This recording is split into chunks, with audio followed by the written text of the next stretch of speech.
आप लोगों को भी बधाई हो, congratulation to all of you. আমার বিশেষ ধন্যবাদ মামাটি মানুষকে। রানাঘাট, বাগদা, রায়গঞ্জ এবং মানিকতলায় যে বাই ইলেকশন ছিল লোকসভা ইলেকশনের পরে, এর একটা রাজনৈতিক গুরুত্বও আছে। তার কারণ একমাত্র মানিকতলাটা আমাদের ছিল, গত 2 বছর ধরে একটা কোর্টে কেস করে এটা ভোটটা করতে দেওয়া হয়নি। সাধনদার মৃত্যুর পর শক্তির জেতাটা খুব ভালো জেতা।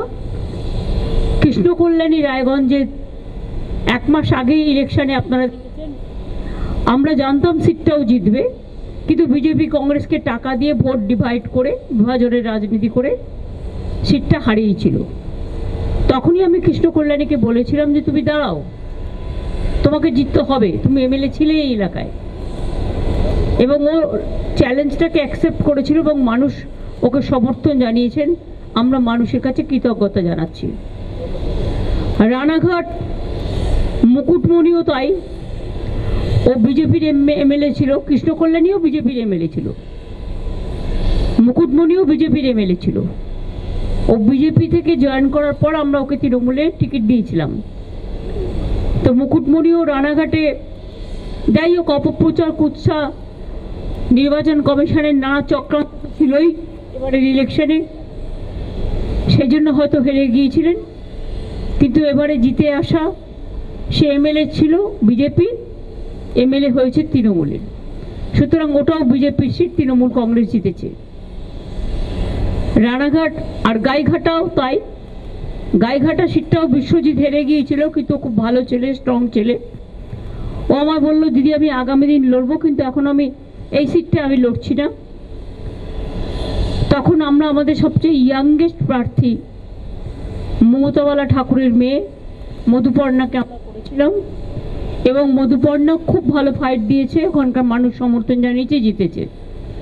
4টে সিটের মধ্যে 3টে সিট ছিল বিজেপি, লোকসভাতেও ছিল, বিধানসভাতেও ছিল, সেটা তৃণমূল কংগ্রেস জিতেছে। আর আমাদের সিটটা আমরা জিতেছি, অর্থাৎ আউট অফ 4। আমি এর জন্য সমস্ত মানুষকে আমাদের কৃতজ্ঞতা, প্রণাম, সেলাম, দোয়া যাই বলুন, আশীর্বাদ, শুভকামনা, দণ্ডবাদ, জোহার সব কিছুই জানাচ্ছি। আজকের এই জয়টা মানুষের জয়। আবার নতুন করে আমাদের সামাজিক দায়বদ্ধতা, মানুষের সমাজ সংস্কার, সমাজের জাগরণ এবং বাংলার অস্তিত্ব রক্ষায়, বাংলার মানুষের অস্তিত্ব রক্ষায়, বাংলায় যারা থাকে তাদের অস্তিত্ব রক্ষায়, শান্তি, সম্প্রীতি, সংহতি সব কিছুকে নিয়েই আগামী দিন আমরা কাজ করব। লোকসভা নির্বাচনের জয় এবং বিধানসভা নির্বাচনের জয় দুটোই আমরা ডেডিকেট করব 21শে জুলাই।